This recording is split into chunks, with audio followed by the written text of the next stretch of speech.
Pilipinas ngayon! Narito na ang pinakamainit na mga balita na nakalap sa bawat sulok ng bansa. Ihahatid sa bawat Pilipino saan man kayo sa mundo. Ang Pilipinas ngayon. Pakinggan ang bawat kaganapan sa bawat lalawigan. Ito ang Pilipinas ngayon. Magandang araw po sa ating mga tagapakinig. Welcome po ulit sa ating programang Ang Pilipinas Ngayon. Ito pong muli ang inyong lingkod, Steph Vicente. Samahan niyo po ako sa kabuuan ng ating palatuntunan. Tulad ng dati, mapakikinggan po ang ulat ng ating mga kapatid na himpilan sa probinsya, ang ating mga segmentong balitang negosyo at kalakalan at balitang sports, maging ang ilan sa mga pangunahing balita mula naman dito sa ating bansa. Yan po sa kabuuan ng ating palatuntunan, ang Pilipinas ngayon. Kumpleto, detalyadong balitaan, di papahuli sa mahahalagang kaganapan. Kamustahin ang inang bayan, ang Pilipinas ngayon. Bago natin paraanin ang ating balitaan para sa araw na ito ay magkakaroon muna tayo ng isang maikling panayam dahil alam naman po natin na kahapon, July 12, 2026 ay nagdiwang po tayo ng ika-10 anibersaryo ng ating makasaysayang panalo po ng ating bansa sa 2016 Arbitral Award laban sa China na kung saan nananatili pa rin kahit 10 taon na ang nakalipas ay patuloy pa rin na nagiging sentro ng pambansang usapin ang West Philippine Sea hindi lamang bilang teritoryo kundi bilang simbolo ng ating soberanya, karapatan at kinabukasan bilang isang maritime nation. At kaugnay po nitong pagdiriwang na ito ay makakasama nating muli dito sa programang Ang Pilipinas Ngayon ang founding president ng International Development and Security Cooperation, walang iba kundi si Dr. Chester B. Cabalza. Dr. Cabalza, welcome po sa Ang Pilipinas Ngayon. Si Steph Vicente po ito ng Radyo Pilipinas World Service. Magandang hapon na Steph at sa lahat ng mga tagapakinig at nanonood sa iyong programa. Maraming salamat sa pag-imbita. Maraming salamat din po sa pagsama niyo po dito sa programa at pagbibigay oras po upang magkaroon po tayo ng isang mahalagang diskusyon patungkol po dito sa 2016 Arbitral Award. So Dr. Cabalza, sa ika-10 anibersaryo nga po nitong 2016 Arbitral Award ay binigyang diin ng ating National Maritime Council na ito ang pinakamalakas na pundasyon, na legal na pundasyon ng Pilipinas pagdating sa West Philippine Sea. So bilang isa pong Foreign Affairs and Security Analyst, ay paano nyo po sinusukat ang aktual na epekto nito sa kasalukuyang foreign policy at security posture ng ating bansa? Alam mo, Steph, napakalaki ng produkto o ng benefit nitong Arbitral Award sa atin. Simula noong nangyari ito noong 2016. Maraming mga nangyari. Halimbawa na lamang, magbabanggit siguro ako ng mahigit 5 benepisyo nito. Unang-una, napalakas natin yung armed forces natin. Napabuti yung Philippine Coast Guard. Nabigyan natin ng magagandang mga vessels, frigates, itong mga Navy natin na yung mga ibang kasandaluhan natin noon gusto nang umalis sa armed forces dahil sa ating nakala nila wala tayong mga gamit. Pero ngayon, ang armed forces natin sa Navy, sa Air Force, o sa Army ay dumadami na ang kanilang mga tayo, yung ating mga gamit sa laban para protektahan ng ating sovereignty. Pangalawa, ay ginamit natin yung batas, yung international law para protektahan yung ating bansa at ang ating interest at ang ating mga mangingisda at dahil yan natakot yung mga malaking bansa. At inaaral ng buong mundo yung kaso na napanalunan natin sa lahat ng mga naval academies, sa lahat ng mga law schools sa buong mundo, inaaral talaga nila itong kaso ito. Pangatlo ay mas naging confident ang mga Pilipino dahil sa tulong ng West Philippine Sea ay mas naintindihan natin yung maritime security natin at dahil dito, pang-apat, yung mga leader natin ay tuwing eleksyon, nagiging parte ito ng kanilang debate at priority laws para ipagtanggol yung ating soberanya. No? At siguro yung panglima na masasabi ko dito ay ginagalang tayo ng buong mundo dahil dito nakita ninyo iba't ibang mga malalaking at malalakas na mga bansa ay gusto makipag-alyanso sa Pilipinas dahil naniniwala sila doon sa ipinaglalaban nating rules-based order at saka doon dumami yung ating mga defense partnership sa kanila. Dr. Cabaza, bagamat pabor po 'no sa Pilipinas ang 2016 arbitral ruling, patuloy naman po itong, kumbaga ay, sabi nga natin dun sa nakaraang, interview with you dito sa ang Pilipinas ngayon Oo. ay parang hindi talaga nakikinig po 'no, ang, bansang China. Sa ganitong sitwasyon, para po sa kaalaman 'no ng ating mga tagapakinig at taga-subaybay na maaaring nga medyo mababaw pa ang kaalaman patungkol dito sa 2016 Arbitral Award, ano po ba yung mga masasabing konkretong paraan para maipatupad po o mapakinabangan ng Pilipinas ang ruling sa kabila po no nitong marahil ay sinasabi na kawalan ng enforcement mechanism? Mm. Ang masasabi ko dyan ay itong decision na ito ay unfinished business pa. No?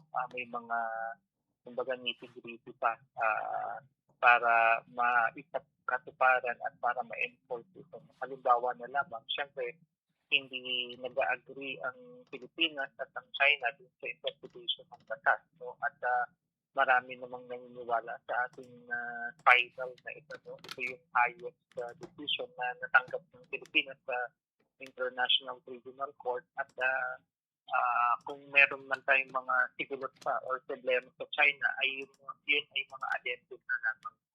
Halimbawa na lamang, of course, no, patuloy pa rin yung grievance tactics ng China kasi nga hindi nila masagot yung arbitration award. No? Kasi halimbawa na lamang, ito ay karugtong kasi doon sa Code of Conduct na sa hanggang ngayon ay ayaw rin makipag-cooperate ni China para magkaroon ng Code of Conduct dito sa ating bayan at sa kanilang bayan at pati na rin dito sa South China Sea kung saan nakapaloob yung West Philippine Sea. Dahil dyan ay inaaral din nila, alam ko inaaral din ng mga Chinese leaders at scholars itong maritime security na ito, kagaya na lamang ng nakwento ko sa iyo. No?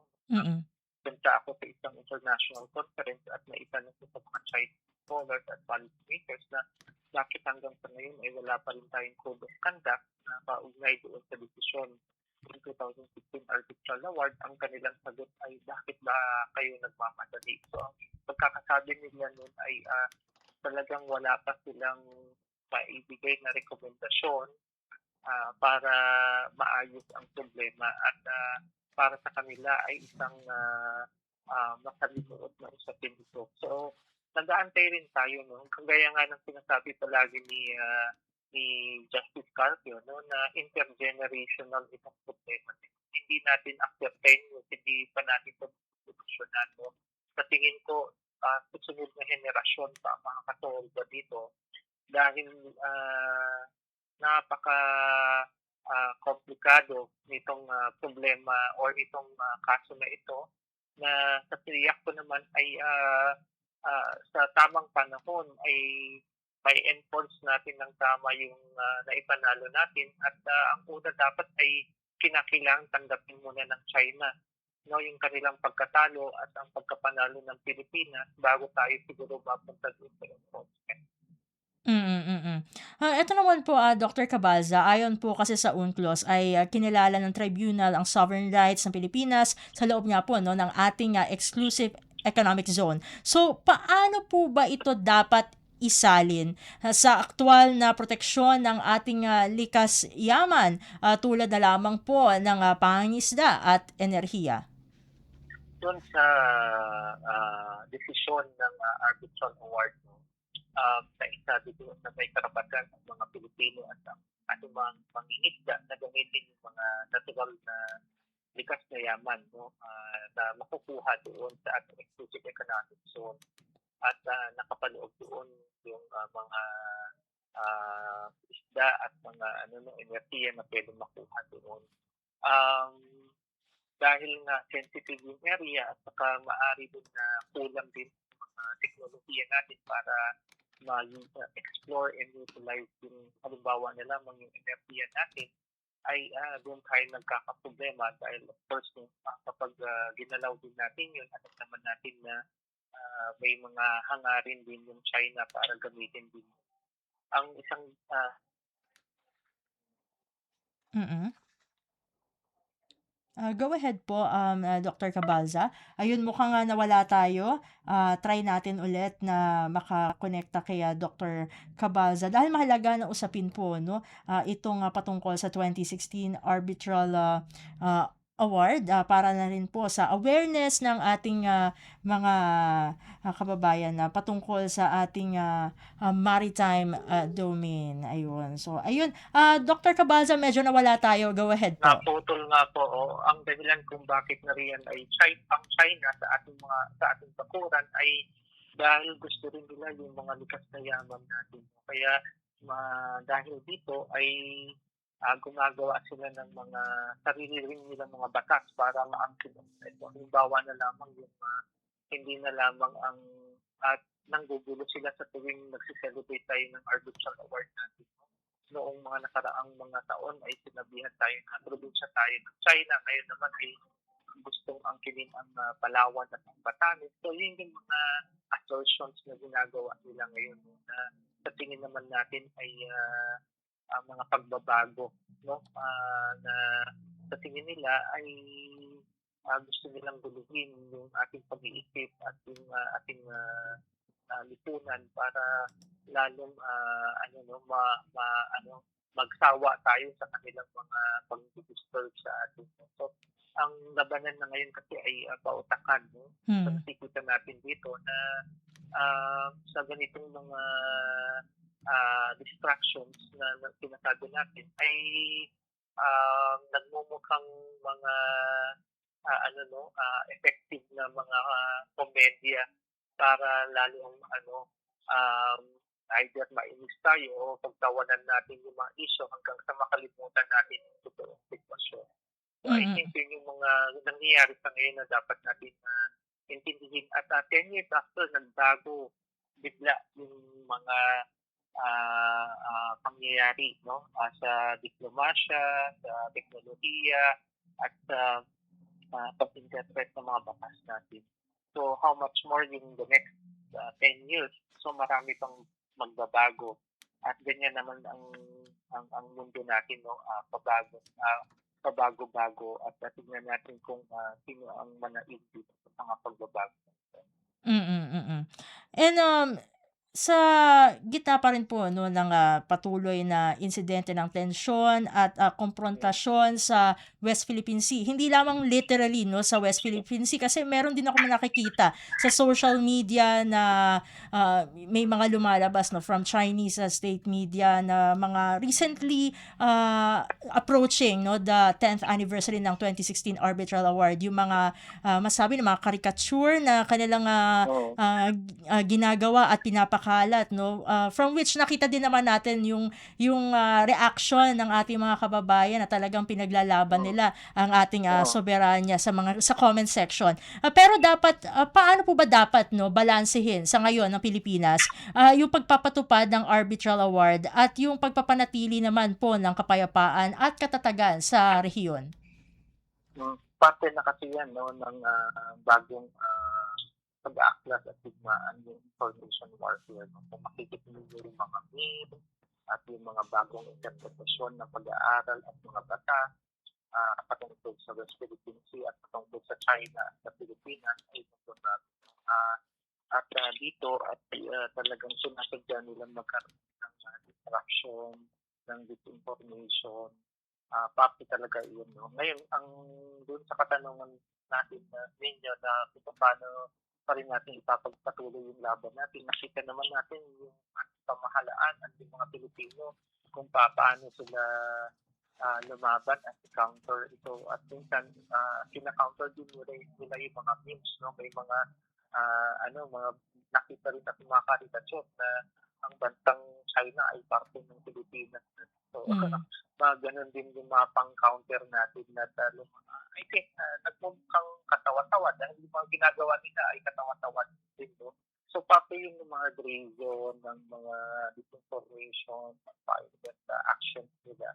So, ang Pilipino naman, hindi naman ito, di kapasitiil sa tawag nga nila, no? Talagang lumalaban pa rin ang mga Pilipino kahit na nakapasok na rin sila dito at alam nila kung paano pasukin yung mga institusyon natin, inaaral nila kung paano mag-isip ang mga Pilipino at nakikinabang din sila dun sa demokrasya natin kung paano sila palaganap ng kanilang mga mensahe. No? So, ang basa ko dito, hindi lang yung tayo mga Pilipino at ang Pilipinas yung nagbabago kung paano natin ito i-enforce, kundi pati rin si China nagbabago kung paano nila intindihin yung ating mga batas. No? Dahil nasasaktan din sila na ibig sabihin effective yung ginagawa ng Pilipinas. Imagine nyo 10 years after, no, nandiyan na sila sa mga ibang pista natin pero hindi pa rin nila nakuha ng totally yung mga gusto nila, hindi pa rin nila na-enforce yung 9-9. Minsan nga hanggang mensahe lang sila, minsan hindi de facto occupation yung ginagawa nila, pero hindi nila totoong nasasakop yung buo dahil nga natatakot din sila or dahil nga kulang pa sila ng mga pag-intindi sa mga batas at natatakot din sila din sa backlash na pwede mangyari sa kanila sa international community. So, ang ibig sabihin nito, naging effective din ang Pilipinas kung paano nagbibigay yung China dahil sa atin, marami tayong napaliwanagan sa buong mundo kung paano ang international po at yung siguro yung regalo natin sa buong mundo kung paano i-appreciate yung maritime security at international. Ito naman po, Dr. Cabalza, kasi nabanggit niyo na po 'no, yung international community. So, ano naman po ang papel ng, multilateral alliances 'no, tulad ng nabanggit kanina dun sa sagot niyo po sa unang question at, international So, support gaya ng, joint statement ng 14 countries po ito 'no. Mabanggit ko lang so, isa-isa para lang po sa kaalaman ng ating mga tagapakinig. Nandiyan of course ang Pilipinas, Australia, Canada, Estonia, Germany, Italy, Japan, Latvia, Lithuania, New Zealand, Romania, Slovenia, United Kingdom at United States. Sa pagpapalakas po no ng posisyon ng Pilipinas laban sa mas malalaking kapangyarihan, probably like China. ang ibig sabihin ng ito ay hindi tayo nag-iisa. No? Marami tayong nagsasalita, maraming naniniwala sa international rules-based order, maraming naniniwala sa Pilipinas at sa mga Pilipino. Hindi kasang-isip itong ginawa natin. No? Lumaban tayo ng patas, ginamit natin ang batas na isang napakatalinong estratehiya panlaban sa malakas na kapangyarihan ng China dahil sa kanilang malakas na armed forces. Hindi tayo naduwag, hindi tayo yumuko sa kanila, kundi ay nirespeto nila tayo. No? So, ganyan kalalim ang laban natin dito at marami pang mamamangha ng mga bansa sa Pilipinas kapag ipinagpatuloy natin itong laban. So, may tignan natin kung ano pang pwede mangyari, lalong-lalo na magkakaroon din ng eleksyon sa susunod ng mga taon at kung paano gagamitin ng mga leader natin itong makapangyarihan na arbitral ruling na na inilaban at pinanalo ng mga Pilipino. So napakalalim nitong simbolo nito kung paano tayo namumuhay para ipaglaban yung soberenya ng Pilipinas. Siguro 'no, one of, my few last questions na lang po 'no, para sa inyo So, Dr. Cabalza ay Although alam naman po natin na tumataas, no, patuloy naman po tumataas ang kamalayan ng ating mga kababayan when it comes to the 2016 Arbitral Award and the West Philippine Sea, ay paano pa po ba, no, sa inyo pong pananaw bilang isang foreign affairs and security analyst, ay paano po mas maaaring kumbaga mapalalim ang kaalaman at kumbaga pakikilahok ng general public, no, including our youth, mga kabataan, sa usapin ng West Philippine Sea at sa kahalagahan ng arbitral ruling bilang bahagi po ng ating national identity? Ay napakalaki po ng tulong ng mga bagong henerasyon o mga kabataan dahil libhasa sila sa paggamit ng teknolohiya at ng social media. No? So kumbaga sila yung susunod na henerasyon na makaka-resolve dito sa problema na ito. No? Siguro yung tamang edukasyon, yung consistency natin sa ating mga deklarasyon at naratibo, at yung may mga batas pa tayo, mga bago na dapat i-amplify at i-enforce. No? More than yung sa international, no? Mauna dapat yung mga domestic laws natin na ma-enforce. No? May mga bago tayo na katulad na lamang yung Maritime Zone Act at saka yung archipelagic feelings, no, mga bagong pasaket para tungkol nitong protektahan yung internal waters natin at mga isla natin. Nagpapalakas pa tayo sa ating armed forces at nakikita naman natin na may mga pagbabago at siguro mainam din, no, na patuloy din tayong makipag-diplomasya pa rin. Buksan pa rin natin yung pinto natin sa China din na makipag-usap pa rin. No? Dahil at the end of the day, magkakit-bahay tayo. No? Hindi dapat nawawala din yung pag-asa na magkaayos tayo sa diplomasya at ipaalam sa kanila na nanalo tayo at tanggapin nila ang katotohanan na yung naipanalo natin ay ipabubuti ng ating rehiyon at ng buong mundo. Yun siguro yung purpose ng kung bakit kailangan natin makipag-usap pa rin sa kanila, makipag-diplomasya sa kanila, hindi para isuko yung mga isla natin, kundi para maaral at matuto sila dun sa kanilang pagkakamali at tanggapin nila yung ating Arbitral Award.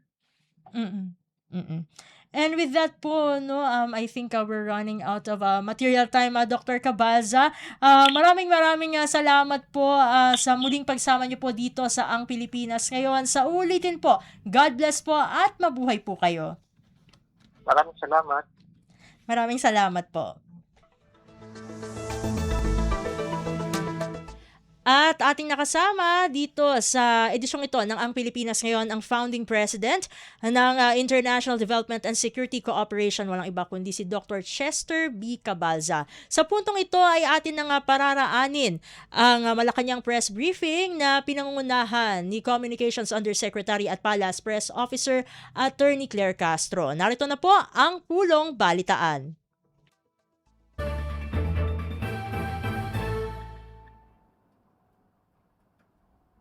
Ladies and gentlemen, the Palace Press Officer Under Secretary Claire Castro.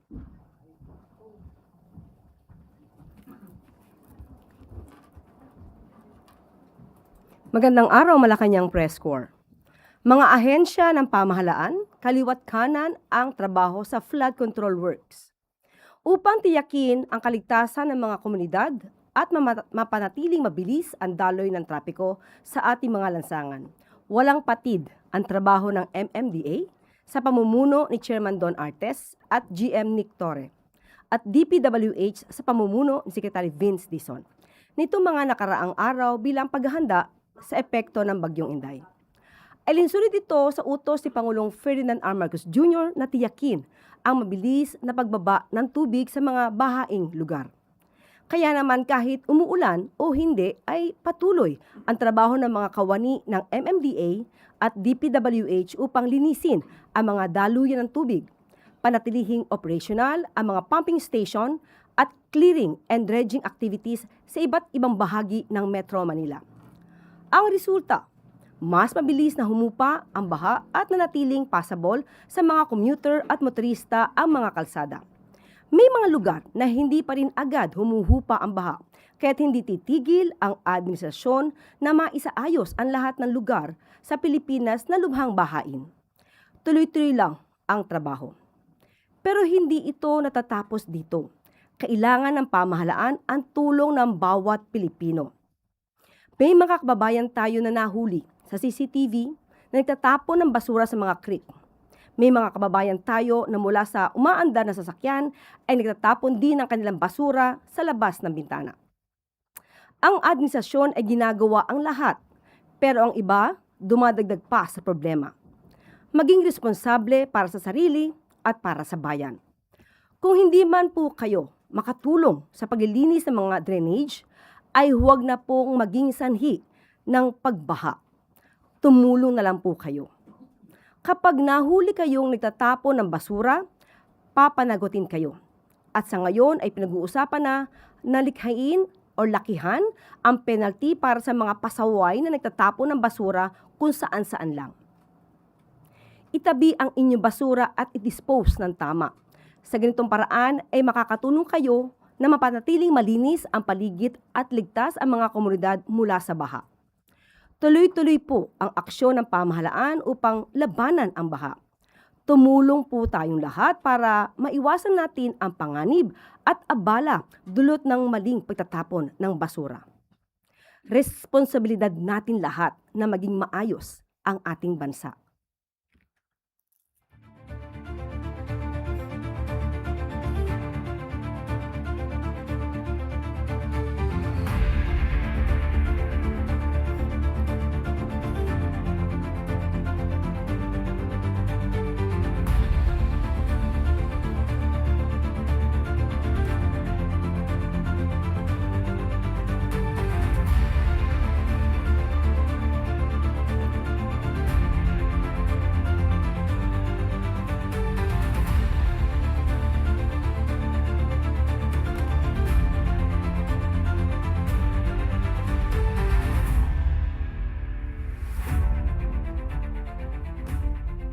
Ongoing rehabilitation ng Navotas Fish Port Complex ininspeksyon ni Pangulong Marcos Jr. Noon ay masikip, binabaha at hirap makasabay sa paglago ng negosyo. Ganito ang estado ng Navotas Fish Port bago magsimula ang pag-aayos. Ngayon, maluwag, ligtas at mas handa na sa progreso dahil sa mga ginawang improvements dito. Alinsunod ito sa layunin ni Pangulong Ferdinand R. Marcos Jr. na ibalik ang sigla ng Navotas Fish Port at palakasin ang kabuuan ng fisheries industry ng bansa. Taliwas ito sa isinisigaw sa isang rally na wala daw tulong ang administrasyon sa magsasaka at mangingisda. Alam natin ang katotohanan. Malayo pa ang tatahakin, pero malayo na rin ang narating ng rehabilitation ng Navotas Fish Complex. Ongoing pa ang ibang pagpapaganda ng mga pasilidad nito upang maging mas matatag laban sa epekto ng climate change. Isa rin itong pinaghahandaan para sa inaasahang pagdagsa ng mga barko at pagdami ng produktong isda sa mga susunod na taon. Kabilang sa rehabilitation ng fish port ang pagtatayo ng makabago at malinis na market halls, reinforced concrete wharves, drainage at sewer facilities, reclamation works, shipyard backyard areas, utility facilities at iba pa. Sa tulong ng mga improvements na ito ay inaasahang mababawasan ang post-harvest losses, mapapanatili ang kalidad ng mga produktong isda at mapapalaki ang kapasidad ng fish port. Sa oras na matapos ang rehabilitation ng Navotas Fish Complex, inaasahang bubuti din ang regional and municipal fish ports ng bansa. Nagsimula ang pagtatayo ng fish port noong 1974 sa panahon ni dating Pangulong Ferdinand E. Marcos Sr. at natapos noong 1977. Ngayon, sa administrasyon ni Pangulong Marcos Jr. ay naisakatuparan na ang pagsasaayos at pagpapaganda nito.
Abala si Pangulong Ferdinand R. Marcos Jr. ngayong araw ng Lunes dahil sa sunod-sunod na mga aktibidad na kanyang personal na pinangunahan mula Northern Mindanao hanggang National Capital Region. Kaninang umaga, personal na nag-inspeksyon si Pangulong Marcos Jr. sa Binoni Port Operations Building at sa inaugurasyon ng Binoni Port Light Craft Landing Station. Kasama ng Pangulo si Transportation Acting Secretary Giovanni Lopez at iba pang opisyal ng pamahalaan. Sa mensahe ng Pangulo, binigyan diin niya ang mga mahalagang papel ng naturang infrastruktura upang mas lalo pang sumigla ang kabuhayan sa Camiguin at sa karatig na probinsya nito, ang Misamis Oriental. Batay sa tala ng pamahalaan, inaasahang aabot sa halos 1 milyong pasahero ang makikinabang sa proyekto sa taong 2030, habang inaasahang tataas ang mga sasakyang dadaan sa halos 200,000, patunay na masiglang ekonomiya ng probinsya. Maliban dito, binigyan din ng Pangulo ang patuloy na pagdevelop sa Port of Balbagon at sa Port of Ginsiliban. Layo nitong mapanatiling konektado at accessible sa lahat ang Camiguin. Pagkatapos ng inspeksyon, agad na pinangunahan ng Pangulo ang pamamahagi ng 10 kilong bigas sa New Camiguin Gymnasium sa halos 6,000 beneficiaries ng Local Government Support Fund sa Camiguin. Nakasalamuha rin ng Pangulo ang 100 na bagong Pilipinas Presidential Scholars mula sa 5 munisipalidad ng Camiguin, kung saan bawat isa sa kanila ay nakatanggap ng tig 20,000 pesos. 190 pang scholars mula sa nasabing munisipalidad ang makabibiyayaan ng programang ito. Sa huling tala, noong July 11, nasa 1,266 local government units na ang nabigyan ng LGSF, samantalang nasa 23,431 barangays na ang nabigyan ng Socio-Civic Projects Fund. Bago magtanghalian, binisita ng Pangulo ang Camiguin General Hospital sa Mambadjao, kung saan ipinatupad ang zero balance billing. Ibig sabihin, walang binayaran ang mga pasyenteng nasa basic o ward accommodation. Naobserbahan din ng Pangulo ang operasyon ng emergency room ng naturang pagamutan. Ang Camiguin General Hospital ay isang level 1 hospital na saklaw ng Department of Health. Mayroon itong 5 medical department na nagbibigay ng iba't ibang serbisyo, kagaya ng general surgery, orthopedics, obstetrics at gynecology. Matapos ang produktibong araw ng Pangulo sa Camiguin, mamayang gabi naman ay isang homecoming reception ang inihanda para kay tennis star Alex Iyala, na nagbigay karangalan sa bansa bilang kauna-unahang Pinoy na nakapasok sa round of 16 sa Wimbledon. Congratulations kay Alex Iyala.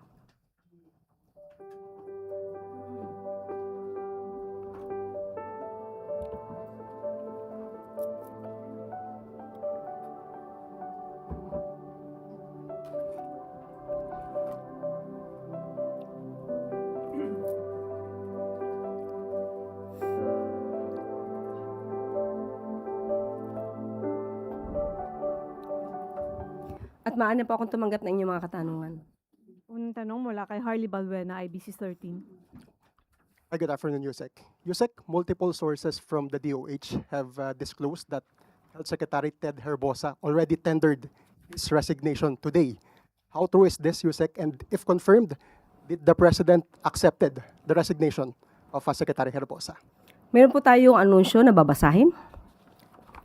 Itinalaga ni Pangulong Ferdinand R. Marcos Jr. ngayong araw bilang kalihim ng Department of Health si Dr. Jose S. Pujalte Jr. Baon ang malawak na karanasan at natatanging pamumuno bilang doktor, hospital administrator, guro at lingkod bayan na may mahigit na 3 dekada sa pagsusulong ng pampublikong pangkalusugan. Naging bahagi ng DOH si Dr. Pujalte Jr. taong 1991 at natapos ang kanyang orthopedic residency sa Philippine Orthopedic Center noong 1994. Nagtapos si Dr. Pujalte Jr. sa kursong medisina sa University of the Philippines College of Medicine at kalaunan ay nagtamo ng master's degree sa Hospital Administration mula sa Ateneo Graduate School of Business. Noong 2008, kinilala rin bilang Career Executive Service Eligible, isang patunay ng kanyang kakayahan at kahandaan sa parehong larangan ng paggamot at public administration. Nagsilbi rin siyang guro sa University of the Philippines, Manila, FEU Nicanor Reyes Medical Foundation at San Beda College of Medicine. Sa kanyang pagpasok sa DOH, inaasahang pangungunahan ni Dr. Pujalte Jr. ang ahensya sa pagpapatuloy ng mga hakbang ni Pangulong Marcos Jr. upang higit na mapatatag ang healthcare system sa bansa, maisulong ang dekalidad na serbisyong pangkalusugan at maisulong ang mabuting kalusugan para sa lahat. May bago na po tayong Health Secretary. Yusek, follow-up, si Secretary Herbosa po ba ay nag-resign or siya po ay sinibak ng Pangulo? Nag-resign po siya dahil po sa kanyang kalusugan. How about po yung multiple graft complaints na hinaharap niya sa ombudsman? May kinalaman po kaya yan sa pag-resign niya? Hindi po nabanggit ang patungkol po dyan at ang isinaalang-alang po ng Pangulo ay ang kanyang kalusugan. Sunod na tanong mula kay Ivy Reyes, Billionaire News. Yusek, good afternoon. Former Budget Chief Pangandaman was named CEO and chairman of the country's only Islamic bank, which is also a GOCC. Bakit po inappoint ni Presidente si former Secretary Pangandaman? Wala naman po sigurong masama kung i-appoint po niya ang isang taong sa tingin niya ay makakapagtrabaho na maayos. But no less than former DBM Yusek Shalom Magno questions disappointment kasi never daw pong inimbestigahan si Pangandaman for the flood control scandal. Is the palace concerned or not concerned about the backlash of reappointing secretaries who were part of the scandal? Naging bukas naman po ang administrasyon sa pag-iimbestiga. Kahit sino pa yan, kahit mga kaalyado, hindi kaalyado, kamag-anak, hindi kamag-anak, naging bukas po ang Pangulo sa pag-iimbestiga. Hindi lamang sa nakaraang administrasyon, kundi pati sa kanyang mga tao, kanyang mga cabinet secretaries or sino mang mga nasa ilalim ng ehekutibo. Na bukas pa rin po ang pag-iimbestiga. Kung mayroon mang kinalaman ang sino man, ay patuloy lang ang pag-iimbestiga. Sunod na tanong mula kay Ivan Mayrina, GMA7. Yusek, ibig sabihin po ba nitong appointment na ito ay walang kasalanan sa flood control scandal ang dating budget secretary sa mata ng Pangulo? And that she now enjoys the trust and confidence of the President enough for a new government post? Iba naman po ang usapin po kasi ng patungkol sa anomalya, sa flood control projects. Kung meron po sila nakikita mga ebidensya laban kay dating Secretary Amina Pangandaman, bukas po ang Pangulo sa anumang klase ng pag-iimbestiga. So, hindi naman po ibig sabihin ito na inaakusahan ng Pangulo, hinuhusgahan ng Pangulo, O inaabsuelto? o inaabsuelto ng Pangulo. Hindi po ito usapin patungkol sa flood control project. But Yusek, doesn't this send the wrong signal na mag-a-appoint po ang Pangulo ng isang nadawit at nagbitiw sa kasagsagan ng flood control scandal, and especially at this time when the accusation against his administration is that he is only chasing selective justice? Kaya nga po sinabi natin, sa ngayon po ay wala tayong nakikitang anumang kaso na kinakaharap ni dating Secretary Amina Pangandaman. Kung meron po sila maikakaso at meron po sila ebidensya, sila po ay malaya na magsampa ng kaso. Pero siya po ba naimbestigahan na, ma'am? Hindi po ang Pangulo ang mag-iimbestiga. Yan po ay binigay sa ICI, ngayon po sa Ombudsman, pati ang DOJ. Malaya po ang mga investigating bodies na imbestigahan ang sino man maaaring sangkot. Okay. Ma'am, on another point, I just need to ask, kanina po nagkaroon ng rice-giving activity sa Mandaluyong. Ang tatakbo ng mga sako ay 10 kilos at ito ay bawat barangay makikinabang program. Ang kaso may mga nagreklamo po, ang bigas daw ay 8 kilo lang, hindi 10. Opo, at hindi po ito na naisin ng Pangulo. Kung ano ang dapat na ibigay sa taong bayan, dapat ibigay. Sa ngayon po ay nagbigay na rin po ng pahayag at nakausap po natin mismo ang pamunuan ng munisipalidad. Nakalagay po kasi doon ay Mandaluyong. At inalam po natin kung ano po ang nangyari dito. Dahil sabi po natin, hindi po ito na naisin ng Pangulo. So, ang impormasyon po na naibigay po sa atin, 29,500 na sako ng bigas na may supposed to be 10 kilos na laman ang naipamahagi. Pero approximately or ang estimate more or less 50 na sako ang sinasabing kulang sa kilo. So, ang inacknowledge po ito ng supplier at sila po ang nagkaroon ng pagkakamali dito. At humingi na po daw sila ng paumanhin sa Mandaluyong LGU. So, ang action po ng supplier, ang sabi po, ang pangako ay papalitan ng buo na 10 kilos ang sako na nakakuha ng 8 kilos. Bibigyan ng additional na 10 kilos na bigas. At hindi na babawiin ang una na ibigay na mga 8 kilos lang. So, ang LGU po ay nagdesisyon na i-blacklist ang supplier at may isinasagawa na rin po silang pag-iimbestiga patungkol po dito. Salamat. Sunod na tanong mula kay Maricel Alili, TV5. Good afternoon, Yusek. Yusek, on impeachment, Senator Ping Lacson said that they need the authorization from the president before they can open the green box containing the tax details of the vice president and her husband. Will the president authorize it? Wala pa po kasing naibibigay na anumang request, sulat sa Pangulo. So pag dumating na po ang kanilang paghiling, ito po'y aaralin at tingnan po natin kung ano magiging aksyon ng Pangulo patungkol po dyan. But sa pananaw po ninyo, how important yung green box in resolving the issues and the impeachment complaints against the president? Siguro sa mata naman ng tao, hindi lang sa atin, hindi lang dito ngayon na nasa sa room ng press briefing, alam naman natin kung gaano kahalaga ang mga dokumento na maaaring magpakita ng katotohanan sa mga issues na ito. So lahat ng dokumento, lahat ng lehitimo na mga dokumento ay masasabi nating importante sa paglalahad ng katotohanan. Follow-up question mula kay Clisel Pardilla, PTV.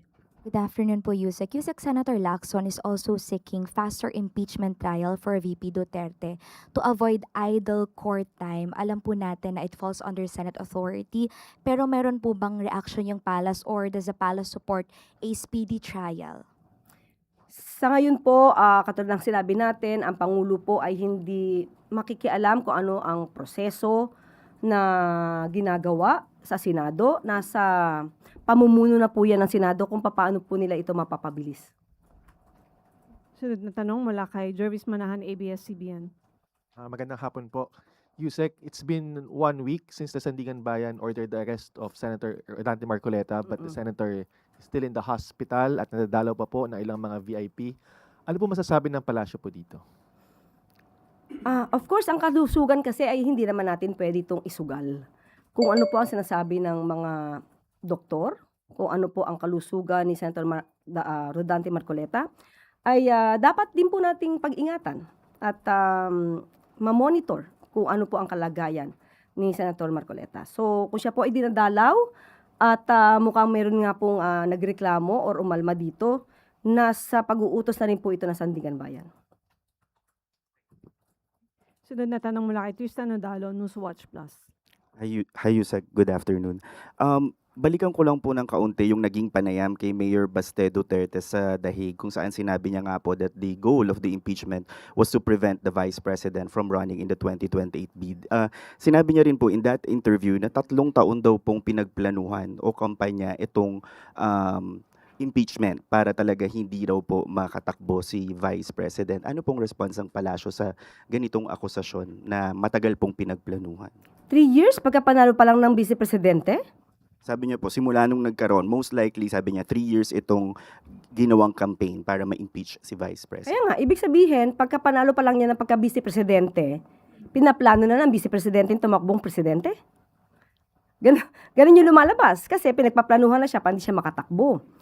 Pero kung alam pala nila na 3 taon na itong pinagpaplanuhan, kung totoo yung kanyang sinasabi, dahil wala tayo nakikitang anumang ebidensya, kung totoo man ito, Di sana mas naging maingat sana ang Vice Presidente sa paggamit ng kanyang confidential funds at hindi rin naabuso ang mga pondo patungkol sa mga ghost vouchers. Babalik tayo ulit sa ghost vouchers, ghost food packs, na nakita ng COA. Kung alam niya na nila ito, hindi ba dapat mas naging mas masipag ang Vice Presidente at hindi puro pangingimang bansa? At sana hindi na rin siya umalis at that time nung merong bagyong Katrina at nanood ng concert ni Taylor Swift. Diba? Kasi definitely mai-issue sa kanya to. Kung balak niya palang tumakbo, pagka panalo pa lang ng Vice Presidente, ay balak na pala niyan tumakbong pagka-presidente. So, kasi hindi ka naman magpaplano na hindi siya tumakbo kung wala naman siyang balak tumakbo. But still, ang pinag-uusapan ngayon dito is it's about transparency, accountability. May mga issues na dapat sagutin at hindi ito para hindi patakbuhin ang Vice Presidente. Bakit? Dahil kung mayroong sapat na ebidensya ang Vice Presidente para iligtas niya ang sarili niya sa mga issues na ito, hindi siya mapipigilan sa pagtakbo. Lalong-lalo naman, marami naman siyang kaalyado sa Senado. Follow up lang din po still kay Mayor Baste. Lumabas po kasi yung sa issue ng Romanov po, 'di ba? But it can be reference pala na as early as 2024, si Davao City Mayor Baste Duterte ang unang nagsabi ng about sa mga Romanov. Sabi niya po in a Davao event, before you go to bed, think of the Romanovs, maybe you'll reconsider the direction that you are taking. Pero this time, sa impeachment, ginagamit naman po ng camp ng Vice President yung Operation Romanov to justify yung statements that she made against the President. May any inconsistency po ba kayong nakikita in terms of using this Romanov reference? Yeah, tama ka, Tristan. Una na dinig ang salitang Romanov sa bibig mismo ni Mayor Baste Duterte. January 2024. At nandoon na ang pagbabanta sa ating Pangulo. Sinimulan ito ni dating Pangulong Duterte, sinundan ni Mayor Baste Duterte. Pumangatlo ang Vice Presidente. Lahat sila nagbanta sa buhay ni Pangulong Marcos Jr. Kaya makikita natin kung bakit walang ebidensyang lumalabas sa ngayon ang Vice Presidente patungkol sa grave threats or death threats na kanyang binanggit nung panahon ng siya ay matatawag na nagmura at nagbanta sa Pangulo. Dahil malamang ay hindi niya rin alam na itatanong siya sa kanya ito. At doon pa lang sa kanyang sagot ay wala siyang man lang binanggit patungkol sa siguradong or konkretong ebidensya tungkol sa death threats. So, with that, mahihirapan siyang i-prove ang death threats at wag lang mag-resort to making up another documents. Last na lang po, on the arbitral award anniversary, kahapon po, 'di ba, the Philippines mark a decade since the country won its landmark case. Nagkaroon po ng chance to interview Paul Reichler, the Philippines' lead counsel in the South China Sea arbitration case. Sabi niya po, there was lot of valuable time lost, as much as close to a decade since the Duterte administration abandoned efforts to build international support to back the 2016 arbitral award, making it harder for succeeding administration, including the Marcos administration, to advance yung country's maritime claims. So kumbaga nanghihinayang po siya na maraming taon ang nasayang. Ganito rin po ba yung saloobin ng palasyo pagdating sa arbitral award? Actually, hindi lang po siya ang nakapuna niyan, na nadinig na rin po natin kay dating Vice Presidente Leni Robredo na maraming nasayang na panahon. At sa ngayon nga ay pinupuri niya or kinasasaya niya ang ginagawang hakbang ni Pangulong Marcos Jr. pagdating po sa paglaban at pagprotekta sa interes natin sa West Philippine Sea. So, totoo naman na ipinaglaban ito sa panahon ni Pinoy, pero sa panahon ni dating Pangulong Duterte, ang arbitral award or ruling ay kinonsidera lamang na simpleng papel na pwedeng itapon sa basurahan. Na kahit ang kanyang dating Secretary ng National Defense, Secretary Lorenzana, ay wala rin nagawa nang iutos ni dating Pangulong Duterte na gibain or wag ipagpatuloy ang paggawa ng isang shelter para sa mga mangingisda sa isang sandbar, yung ating Sandicay. At pinayagan pa ni dating Pangulong Duterte na ang magpatrolya dito sa ating sandbar ay ang mga Chinese vessels. So, hindi po kasi ganyan ang polisiya ng ating Pangulo. Ipaglaban ang ating karapatan sa diplomatikong pamamaraan. Kung natatandaan niyo po, September 2023, nung nagkaroon at naglagay ng floating barriers ang China Coast Guard, iniutos po ng Pangulo na ito ay tanggalin para sa kabutihan din po ng ating mga mangingisda. Hindi nag-atubili ang Pangulo na gawin ang nararapat, hindi nag-provoke ng war, hindi nagkaroon ng kaguluhan, pero ipinaglaban ang karapatan at interes ng ating bansa. Kaya sa ating mga kababayan, yung mga panawagan ng iba na parang huwag na nating ilaban ang anumang karapatan natin sa West Philippine Sea dahil sa baka magkaroon ng giyera, hindi po yan ang nais ng administrasyon. Hindi po natin gustong maging duwag ang bawat Pilipino para ipaglaban ang karapatan natin. Pero hindi po tayo nagsasabi na dapat tayong sumulo sa isang giyera. Ang gusto ng Pangulo, lagi, diplomatikong pamamaraan. Okay, maraming salamat. Malacanang Press Corps. Balik sa Yusek Claire. Maraming salamat. Pangulong Ferdinand R. Marcos Jr. nanindigan sa mga matagumpay na pagsulong ng ating karapatan sa West Philippine Sea. Sa isang diplomatikong reception na iniraos nitong nakaraang Biyernes, July 10, sa Conrad Hotel, hinimok ni Pangulong Marcos Jr. ang lahat ng Pilipino na itaguyod ang 2016 arbitral ruling. Lahat ng Pilipino. Dahil ang ipinaglalaban ng Pilipinas ay hindi lamang ang kapakanan ng bansa, kundi maging ang ating mga kababayan. Ayon sa Pangulo, ang nasabing ruling ay direktang nakakaapekto sa mga Pilipino at sa kanilang karapatan na mangisda ng payapa sa ating karagatan upang matustusan ang kanilang pamilya. Naninindigan din si Pangulong Marcos Jr. na ang South China Sea ay dapat manatili bilang lugar ng kapayapaan, kooperasyon at ugnayan. Hindi ito dapat pagmumulan ng dibisyon o kaguluhan. Ang lahat ng ito ay naguugat sa pagpapahalaga ng ating bansa sa rule of law. Iginiit ito ng Pangulo sa kanyang talumpati. We did so because we possess an unwavering faith in a rules-based international order. For the rule of law is a great equalizer of all nations.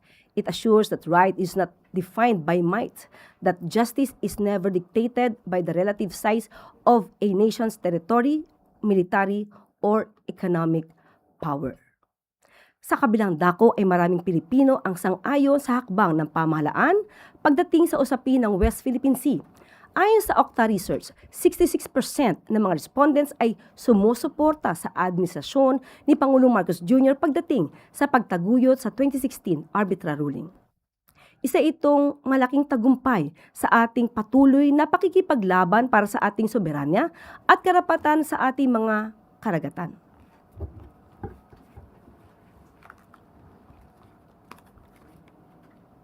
Peace can only endure when it is anchored on justice, mutual respect, and the sovereign equality of all nations. Disputes between nations must be resolved not through coercion, not through the threat or use of force, but through peaceful means and the rule of law. Our nation chose dialogue over confrontation, law over intimidation, and peace over conflict. Right is not defined by might, that justice is never dictated by the relative size of a nation's territory, military, or economic power, whose ancestors have cast their nets in these waters for many generations, and who deserve to fish in peace, in safety, and with the dignity to feed their own families. At bago po tayo magtapos, mayroon pa po tayong isang anunsyo. Nakatakdang magtungo ngayong linggo si Pangulong Ferdinand R. Marcos Jr. sa Singapore para sa working visit mula July 14 hanggang 16. Bahagi ito sa pagsulong ng pamahalaan sa mas matatag na bilateral relations ng Pilipinas at Singapore na magsisilbing susunod na chair ng Association of Southeast Asian Nations sa susunod na taon. Sa maiksing working visit, nakatakdang magkaroon ng courtesy call ang Pangulo kay Prime Minister, His Excellency Lawrence Wong, kung saan inaasahang isulong ang pagpapalawak ng kooperasyon sa trade and investment, environment and health, at regional and global development habang patuloy na isusulong ang commitment ng dalawang bansa hinggil sa ASEAN centrality at regional stability. Makikibahagi rin ang Pangulo sa Milken Institute's private roundtable discussion sa Philippine Embassy sa Singapore kung saan makakasalamuha niya ang mga business leaders bilang bahagi sa effort ng pamahalaan matapos kilalanin ang Pilipinas bilang upper middle income country. Si Unang Ginang Liza Araneta Marcos naman ay magbabahagi ng kanyang mensahe sa Global Economic Cooperation East Summit bilang tugon sa imbitasyon ng Future Economic Cooperation Council, isang India-based economic platform na nagbubuklod ng mga business at government leaders upang isulong ang global strategic economic cooperation. At yan po ang ating pinakahuling anunsyo. At lagi po natin tandaan, ang bagong Pilipino ay ipinaglalaban ang interes ng bansa sa lahat ng oras. Tumutulong sa gobyerno sa pagpapaangat ng bansa at hindi puro reklamo at paninisi ang alam. At dito na po nagtatapos ang ating press briefing. Magandang araw para sa bagong Pilipinas. At inyo po napakinggan ang Malacanang press briefing na pinangunahan ni Communications Undersecretary at Palace Press Officer Attorney Claire Castro. Dediretso na tayo sa bugso ng ating mga regional news. Balita mula sa lalawigan sa bawat rehiyon ng ating bayan. Dito sa Ang Pilipinas Ngayon.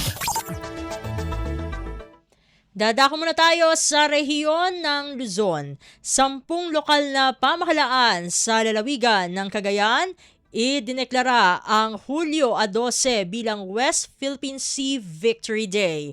Ang kabuang ulat ihahatid sa atin ni April Ratio mula sa Tuguegarao. Sa nga pulo a local government units wino LGU City Probinsya ti Cagayan tinagpasar ti resolusyon ang mga ideklara iti Hulyo 12 iti tinawan kas West Philippine Sea Victory Day. Kasarunod dayto iti awag ti Armed Forces of the Philippines kas panangiyabkas iti suportar iti panangirupir iti panagtagikwa ti Pilipinas iti West Philippine Sea.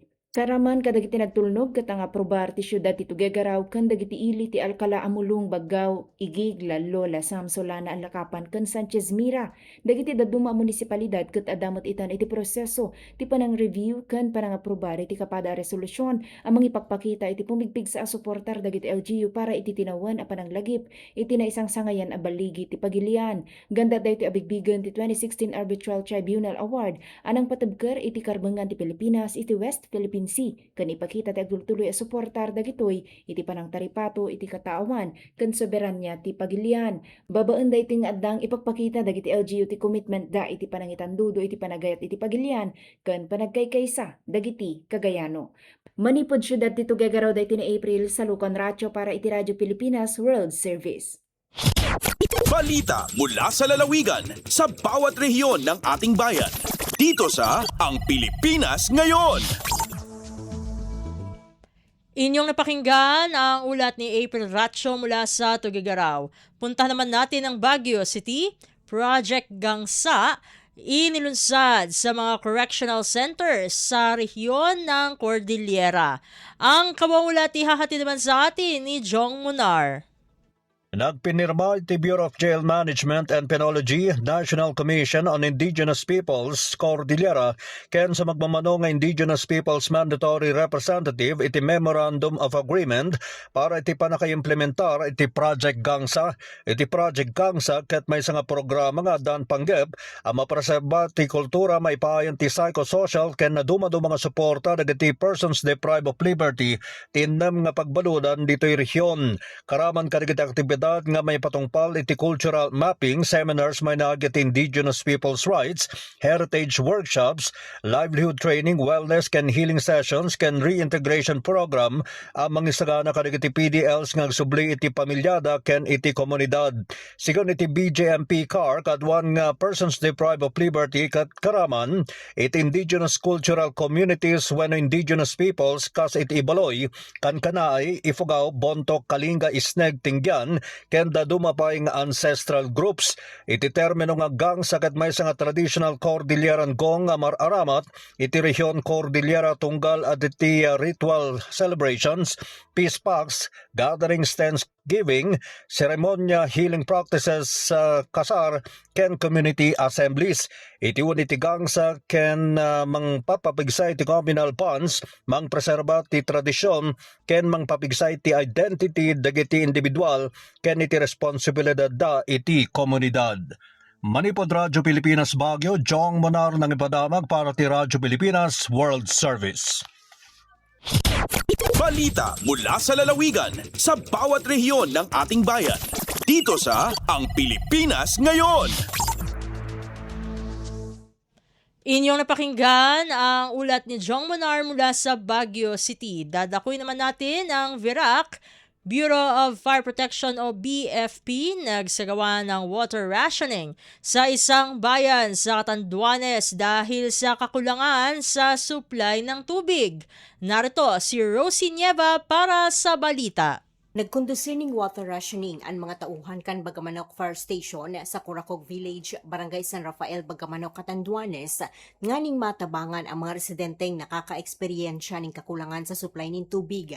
Ginibo ang aktibidad sa kahagadan kan lokal na gobyerno kan Bagamanok sa paagi kan Municipal Engineering Office, kumukasimbagan sa pangangaipukan komunidad sa bastanting supply ng tubig para sa pang-araw daw na gamit. Sigun sa BFP, obheto kan lakdang na ininamatugunan ang mayor na ngaipukan mga residente, mamantinirang kalinigan asin salud kan publiko, asin mapakusog ang kahandaan kan komunidad sa panahonin kakulangan sa tubig. Padagos man napiging kaminar kan BFP ang publiko na maging responsable sa paggamit ng tubig asin magtinir na salbado sa anuman na peligro. Gikan sa RP VIRAC, ini si Rosie Nieva para sa Radyo Pilipinas World Service. Balita mula sa lalawigan sa bawat rehiyon ng ating bayan. Dito sa Ang Pilipinas Ngayon. Inyong napakinggan ang ulat ni Rosie Nieva mula sa VIRAC. Dadako na tayo sa Kabisayaan.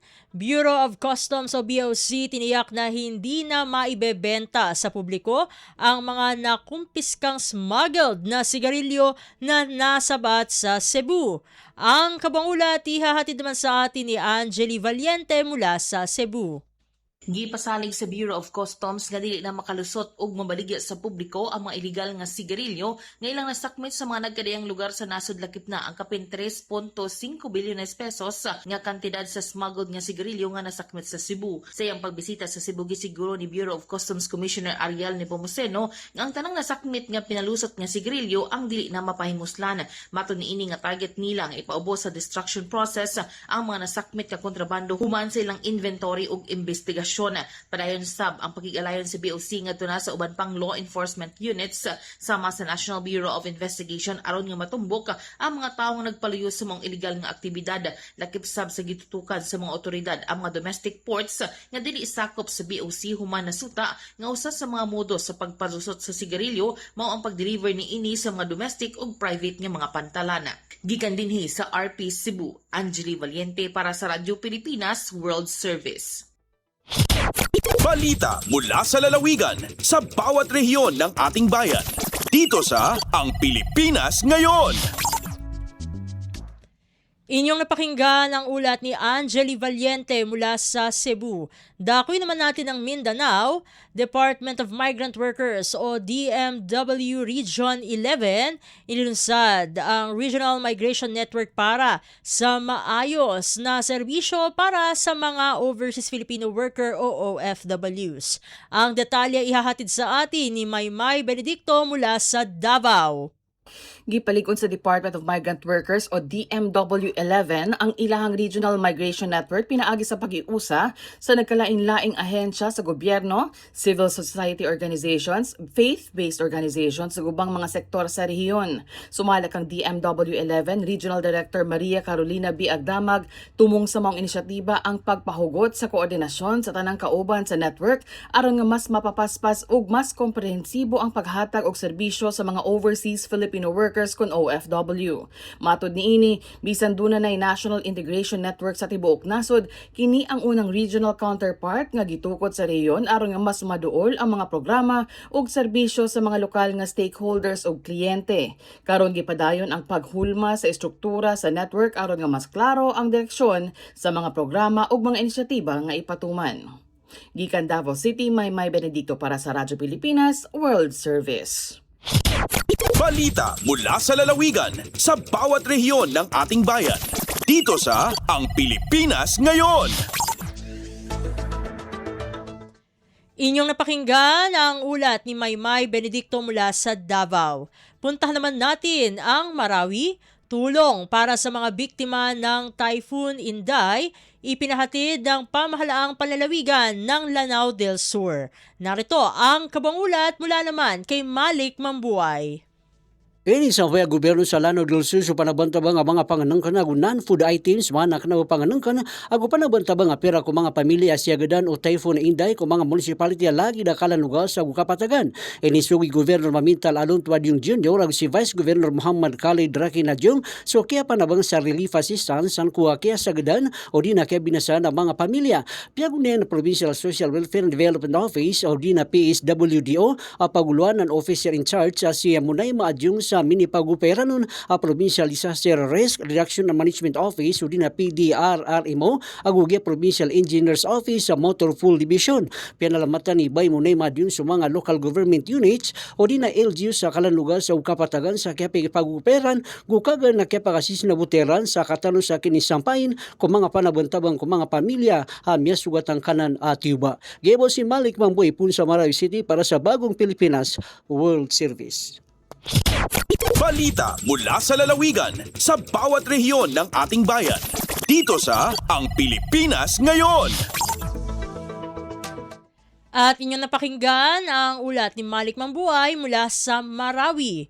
Dito na nagtatapos ang bugso ng ating regional news. Narito naman ang ating mga segmentong balitang negosyo at kalakalan at balitang sports. Parehas pong ihahatid sa atin ng ating kasamang si Leo Magpayo.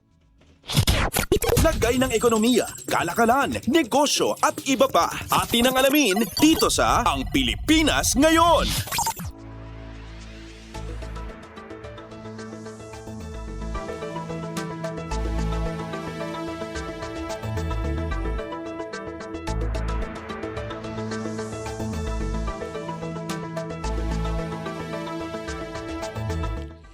At narito na po ang balitang negosyo at kalakalan. Itinaas ng Government Service Insurance System o GSIS sa 50,000 pesos ang funeral benefit para sa mga pamilyang nawalan ng miyembro ng serbisyo publiko, malaking tulong para maibsan ang gastos sa pagpapalibing. Epektibo ang mas mataas na benepisyo para sa lahat ng pagkamatay simula Hulyo 13. Ayon kay GSIS President and General Manager Wick Veloso, ang pagtaas ng ayuda ay patunay ng malasakit sa mga naulilang pamilya. Lalo't ito ang isa sa pinakaagarang tulong na naibibigay ng ahensya. Naglalaan ang GSIS ng hanggang 1.25 billion pesos kada taon para suportahan ang benepisyong ibinibigay sa humigit kumulang 21,000 hanggang 25,000 na pamilya taon-taon. Saklaw ng funeral benefit ang mga kwalipikadong aktibong miyembro, separated members na may karapatang tumanggap ng separation o retirement benefits, old age pensioners at mga nagretiro sa ilalim ng Republic Act o RA 1616 na may hindi bababa sa 20 taon sa serbisyo. Ang 50,000 pesos ay one-time payment na ibinibigay sa isang kwalipikadong claimant ayon sa priority, lehitimong asawa, lehitimong anak na nagbayad ng funeral expenses o sinumang may patunay na siya ang nagbayad ng gastos. Kailangan magsumite ng kumpletong dokumento tulad ng death certificate, valid ID at iba pang papeles depende sa relasyon sa yumao o yumao. Para sa non-spouse claimants, kailangan ding patunay ng pagbabayad sa funeral expenses. Lagay ng ekonomiya, kalakalan, negosyo at iba pa. Atin ang alamin dito sa Ang Pilipinas Ngayon. Balik serbisyo sa pamahalaan si dating Department of Budget and Management Secretary Amenah Pangandaman matapos italaga bilang chairperson at chief executive officer ng Al-Amanah Islamic Investment Bank of the Philippines o AAIIBP. Ipinahayag ng AAIIBP na ang pagpasok ni Pangandaman ay magbubukas ng bagong yugto para sa bangko habang pinalalakas ang Islamic banking, pinalawak ang financial inclusion at itinutulak ang sustainable development. Ang AAIIBP na itinatag sa ilalim ng Republic Act 6848 ay may mandato na magbigay ng Islamic banking, financing at investment services. May mga sanga ito sa Cagayan de Oro, Cotabato, Davao, Iligan, General Santos, Marawi, Makati, Zamboanga at Jolo sa Sulu. Nagbitiw si Pangandaman bilang DBM Secretary noong Nobyembre 2025 matapos may ugnay sa flood control scandal. Hinarap din niya ang reklamo kaugnay na umano'y illegal transfer ng 60 billion pesos mula PhilHealth at 107 billion pesos mula PDIC patungo sa National Treasury. Lagay ng ekonomiya, kalakalan, negosyo at iba pa. Atin ang alamin dito sa Ang Pilipinas Ngayon.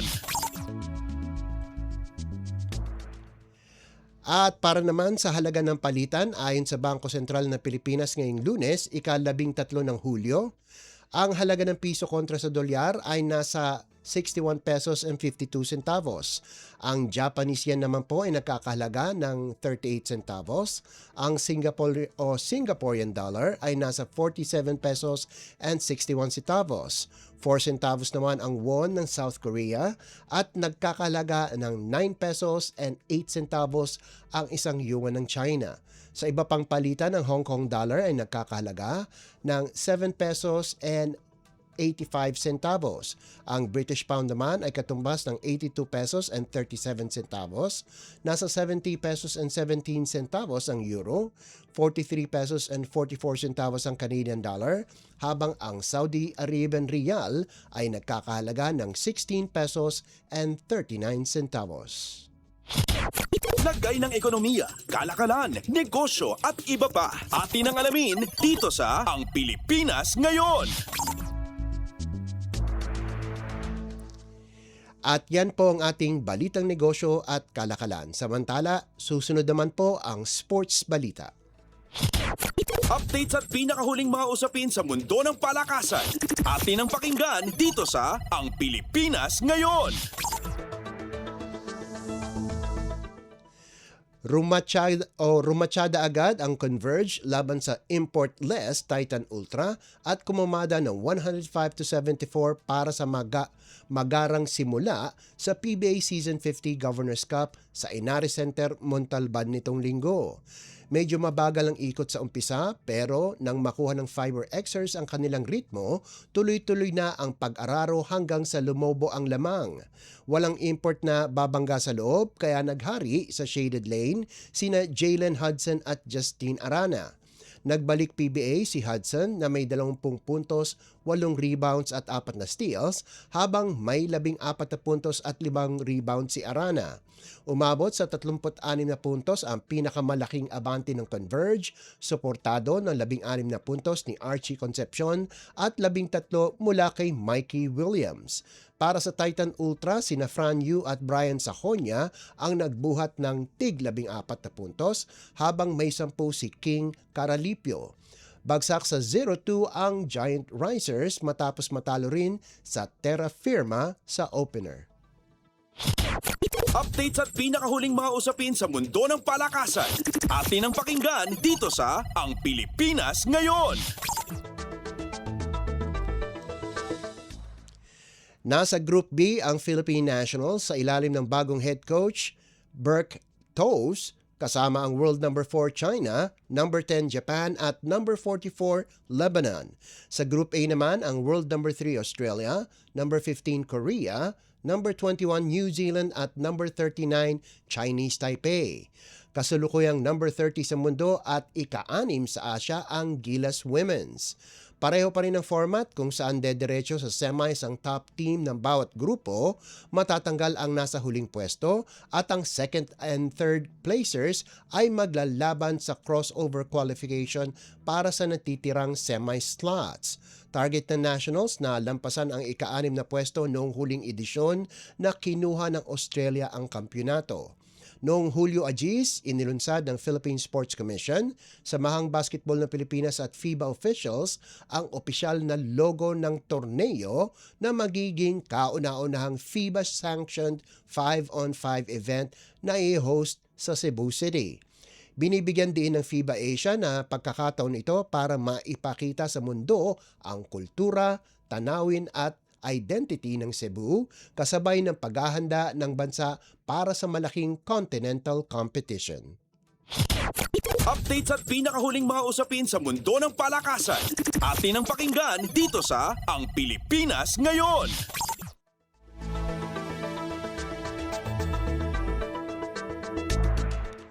At bilang pangwakas sa ating segmentong sports balita, nagpasiklap si Joseph the Hunter sumabong sa harap ng mga taga-Bohol matapos dominahin si Zheng Chao ng Taiwan sa main event ng Kumong Bolanon 25 sa Holy Name University Barder Gym sa Tagbilaran City. Walang sablay si Sumabong, tinanggap ng 3 hurado ang kanyang kontrolado at agresibong laban para sa unanimous decision at panalo sa WBO Asia Pacific minimum weight title. Sabay agaw pa sa OPBF Silver minimum weight belt ni Chao. Lumabas ang score na 99-90, 98-91 at 97-92, lahat pabor sa Boholano. Umangat si Sumabong sa 11 panalo sa 12 laban, habang unang talo naman ni Chao na bumagsak sa 9-1-1 na merong 8 knockouts. Lalong tumibay ang world title bid ng 24 anyos na Tagbilaran native na mataas ang ranggo sa iba't ibang sanctioning bodies. Number 6 siya sa WBC, number 8 sa WBA, number 10 sa WBO at number 13 sa IBF. Handang lumaban si Sumabong para sa world title sakaling mabigyan ng pagkakataon. Sa co-main event, rumatrabaho rin ang kanyang kasamahan sa PMI Bohol Boxing Gym na si Sugar Shane Gentalian na kumamada ng unanimous decision kontra Xiao Kang Song. Nakuha niya ang lahat ng scoreboards 96-94, 96-94 at 97-93 bilang pambawi sa masakit na pagkatalo sa isang Chinese fighter noong 2023. Umangat si Gentalian sa 15-1 record na may 7 knockouts, habang bumagsak si Song sa 6-4 record na may 1 knockout. Updates at pinakahuling mga usapin sa mundo ng palakasan. Atin ang pakinggan dito sa Ang Pilipinas Ngayon. At yan ang pinakahuling balita sa larangan ng palakasan. Ito po si Leo Magpayo. Samantala, Nagbabalik na po si Steph Vicente. Updates at pinakahuling mga usapin sa mundo ng palakasan. Atin ang pakinggan dito sa Ang Pilipinas Ngayon.